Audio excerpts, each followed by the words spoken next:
नमस्कार। हिंदी। तो कुछ फिल्में ऐसी होती हैं जिन्हें देखने के बाद चुप रहना लाजमी होता है। कुछ फिल्में ऐसी होती है जिन्हें महसूस किया जा सकता है, जो आपके जहन में अंदर उतर जाती है और भीतर एक घुटन होती है, उस घुटन को बाहर लाने में मदद करती है। छपाक एक ऐसी फिल्म है जो आपके अंदर एक घुटन हो, उस घुटन को बाहर लाने में मदद करेगी, लेकिन उसके लिए वक्त चाहिए। मैं सिर्फ अब फिल्म देख के बाहर निकला हूँ और पूरी तरह से हिल चुका हूँ अंदर से, तो कोई ज़्यादा एंटरटेनिंग बातें नहीं करने वाला हूँ। I will take time to get out of the film. और इतना आसान नहीं है ऐसी फिल्मों से बाहर निकलना, और ख़ास तौर पे जब ऐसे फिल्म मेकर ने बनाई है जिनकी फिल्में हमेशा ऐसी होती है जो आपको हिला के रख देती है। तो it is a difficult film. हम सभी एक ऐसे दौर में जी रहे हैं जहाँ पर अचानक से सब बड़े सेल्फ अवेयर हो गए हैं। पिछले 5-6 सालों में जब से मोबाइल फ़ोन में कैमरा आया, तब से सबको अपने चेहरे की, अपने बालों की, अपने अपीयरेंस की, हम कैसे दिखते हैं, दुनिया को हम कैसे दिखाई देते हैं, इसकी बड़ी चिंता रहती है। आज से 15-20 साल पहले इतनी चिंता नहीं हुआ करती थी। आज से 15-20 साल पहले ये नहीं था कि सिर्फ हमारे लुक्स की वजह से हम अपने आप को कुछ समझते थे, लेकिन आजकल ये हो गया है कि हर कोई अपने आप को कुछ समझता है सिर्फ अपने लुक्स की वजह से।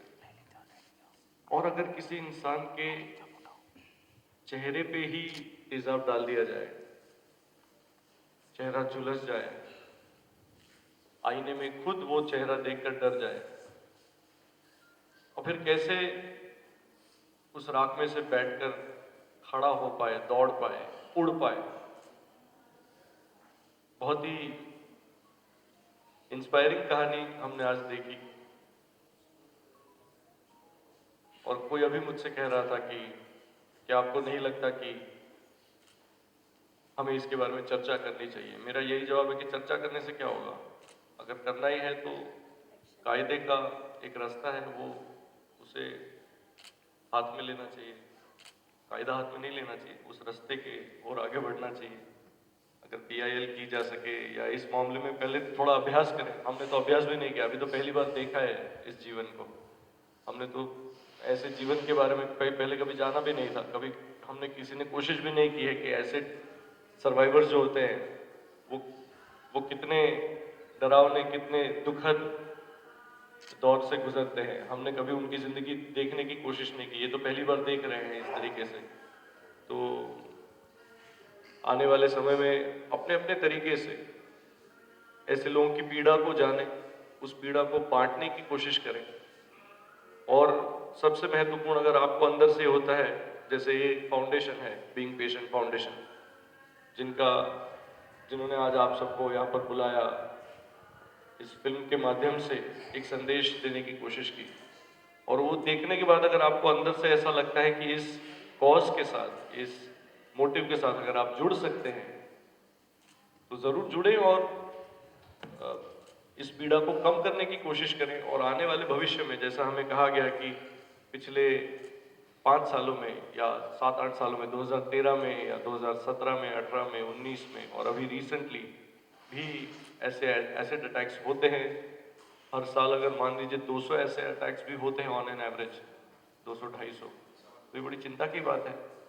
और इस पीड़ा को कैसे हम कम कर सकते हैं, समाज के तौर पे हमें सोचना चाहिए। और अगर कायदे का कोई रास्ता है तो उसे ज़रूर आजमाना चाहिए। हमें कोर्ट तक जाना चाहिए। हमें कोशिश करनी चाहिए कि आने वाले समय में हमारे आसपास में, हमारे परिवार में, हमारे मित्रों में किसी के भी साथ ऐसी भयावह दुर्घटना ना हो। So it's a very deeply moving film and it's a brave film.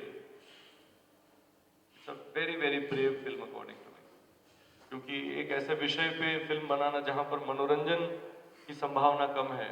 समूह माध्यम में अक्सर यही देखा जाता है कि कॉमर्शियल सिनेमा बनाया जाए, पैसे कमाए जाए, लेकिन इनका उद्देश्य एक कॉमर्शियल सिनेमा के साथ साथ किसी पीड़ा को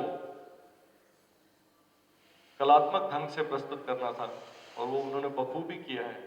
तो एक नया अनुभव था ये पीड़ादायक फिल्म देखने का। तो माफ कीजिएगा मैं अगर आपके साथ कोई सेल्फी ले रहा है और मैं स्माइल नहीं कर पा रहा हूं तो, क्योंकि I am not in that state of mind to smile actually.